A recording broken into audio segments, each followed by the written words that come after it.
Hey guys, welcome to Botany, Biology 1411. This is your manual. Well, it's backwards from your end, but whatever. Anyways, so, first thing to do is try to figure out me. I'm David, Mr. Hammock if you'd like, or Mr. Warren. It just depends on what all it is, but I usually go by David. So, getting that out of the way, I'll meet you guys later whenever we have class next. But first thing to do, you saw your manual.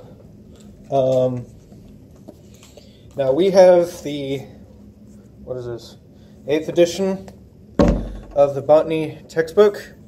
I'm not really sure what it is right now. I think it's still the 8th edition. If not, I'm sure there's not much of a change. So, make sure you have that. Next thing to do, talk about your laboratory notebook. You will be required to do the first section of the laboratory notebook, even though you weren't here the first week. So keep that in mind. It's pretty easy. We have slides over there just to let you know. You'll probably be doing that next week. It's easy as. Anyways, so like I said, that's the manual. If you don't have this, make sure you get it. I believe Miss Rose said that they're combining it now, but they might be in short supply. So the very first thing to do is, if you don't have that manual, make sure that you at least get the first chapter on Blackboard. That being said, if you don't know where Blackboard is, go online or ask somebody. It's pretty easy to find. That's where everything is going to be posted.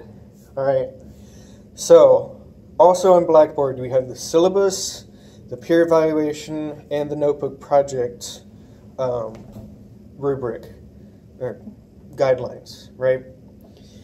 So, you will need to print those out and read them, okay? The notebook project is your test. We do not have practicals in this class, in this lab. We have the notebook project. So if you don't do the notebook project, you miss about 150 points out of your 960 that you normally get throughout the semester per test.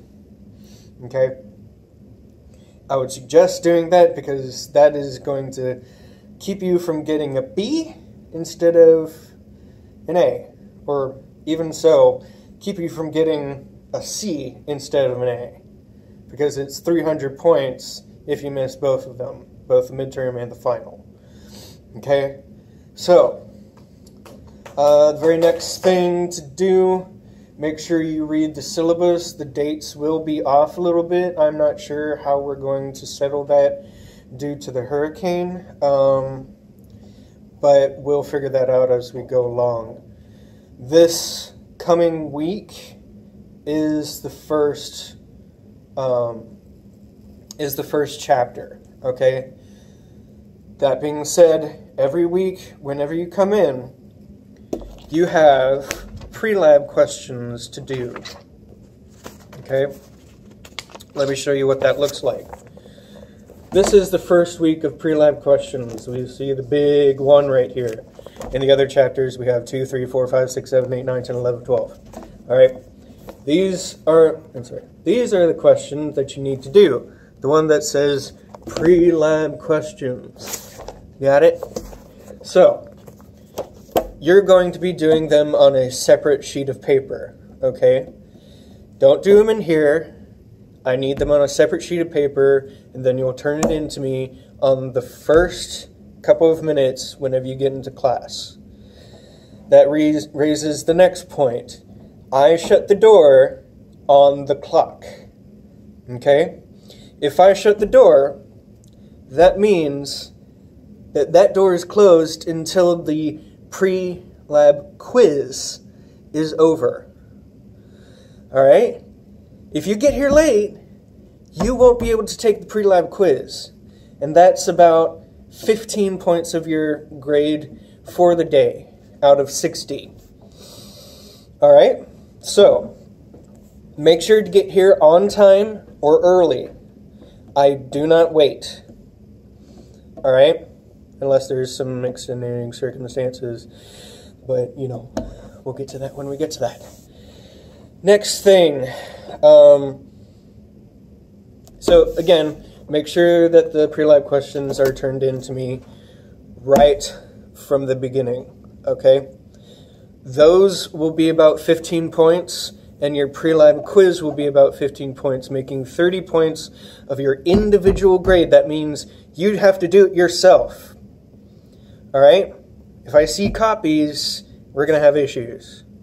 If you start cheating, we're going to have issues. All right? So, you have to do it yourself. That includes the notebook project. The notebook project is individual. You have to do it yourself. If I see copies, you will have problems, and I will fix them. Well, not I will fix them. We are going to have problems, okay? So, the next thing to do,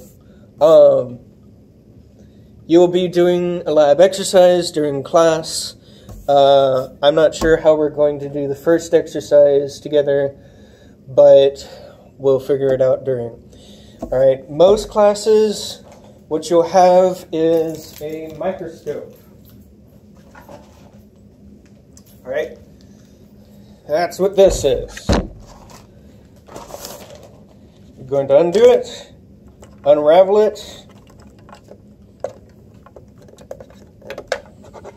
However this works. Really? Unravel it. And plug it in, right? So I don't have a plug right here.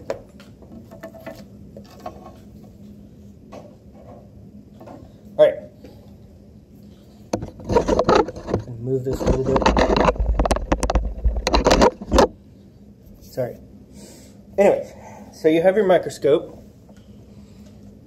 Now, with these microscopes, each of these microscopes are very expensive, okay? So, when you take care of these, or when you handle these, you have to take care of these.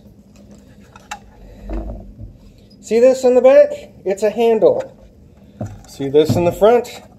It's a handle. Whenever you move it across the desk, make sure you pick it up first, and then drop it. You know, like, don't drop it from a higher distance. Set it down gently, just like a baby. You don't want to drop it. Okay? So, you do that. Whenever you pull it across the table, it shakes up this thing and it can cause damage. So just make sure you do that. So, I'm sure everybody has gone through the notebook.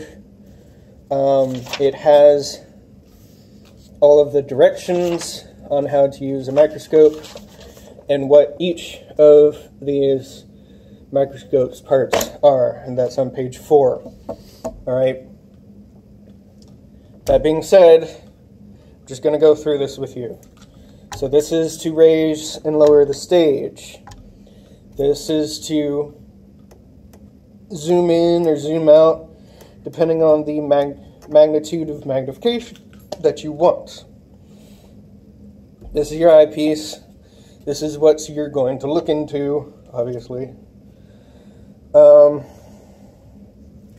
Anything else? The light is on this side. You just have to make sure that it's on. And then there's a brighten and soften bar here. Okay. You have the coarse adjustment knob, which lowers and raises the stage. Either more coarse, or this is the fine adjustment knob, more fine. This being said, this small one, the smallest one here, is called the scanning objective. It's got a red line on it. Okay? Scanning objective, you can use the coarse knob on it. It's not going to hurt anything. Okay? In fact, I recommend you using the coarse knob on the scanning objective. Otherwise, you're going to spend forever just using this fine adjustment knob just to see the image. Alright? So, next thing. Whenever you get the image set in your in your scanning objective, you move on to the low power objective, which has a yellow mark on it.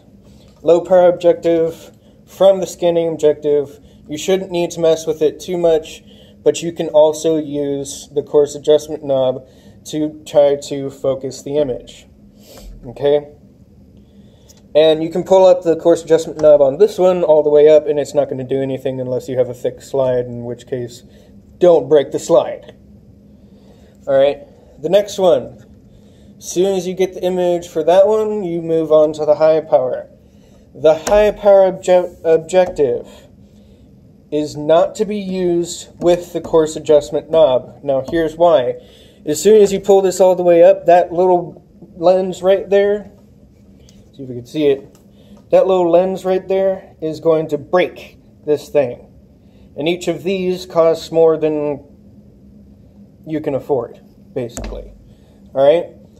We don't want to break the slide, we don't want to break the stage, we don't want to break the objective. Do not use the coarse adjustment knob on the high power lens.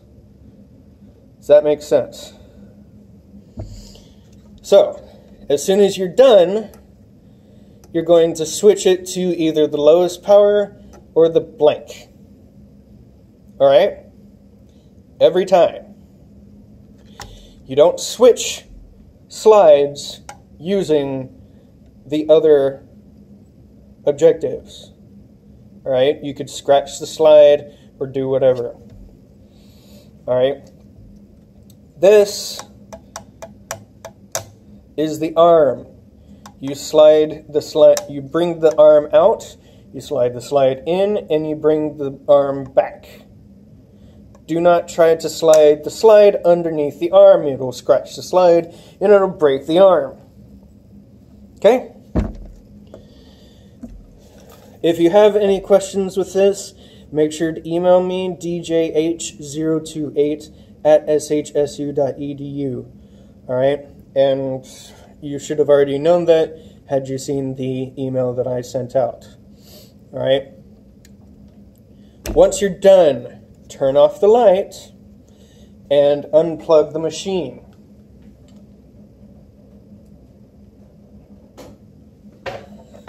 Alright? Then you wrap it up.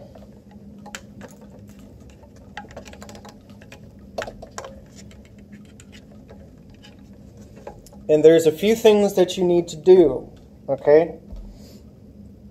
I will be checking for this, and for each one of these that you don't do, you will lose a point of your grade for the week. Alright?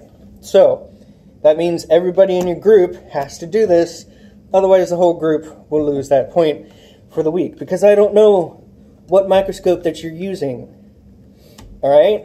So, you will make sure that the stage is all the way down. Okay?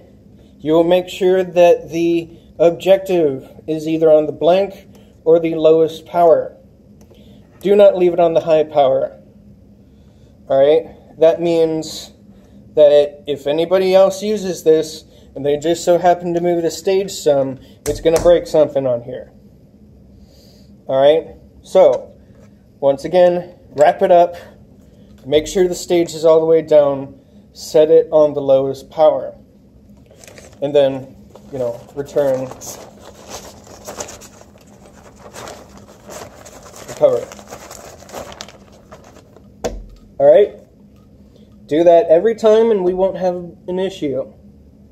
We've had issues in the past where that didn't happen, and we've broken some microscopes. If you come in here and there's less microscopes, that's why. Alright? Let me think of anything else. We will be going over Chapter 1 next week, I believe. I'm doing this video to make sure that you guys are prepared. But just to make sure that you guys know, do the pre-lab questions before coming to lab. I will set up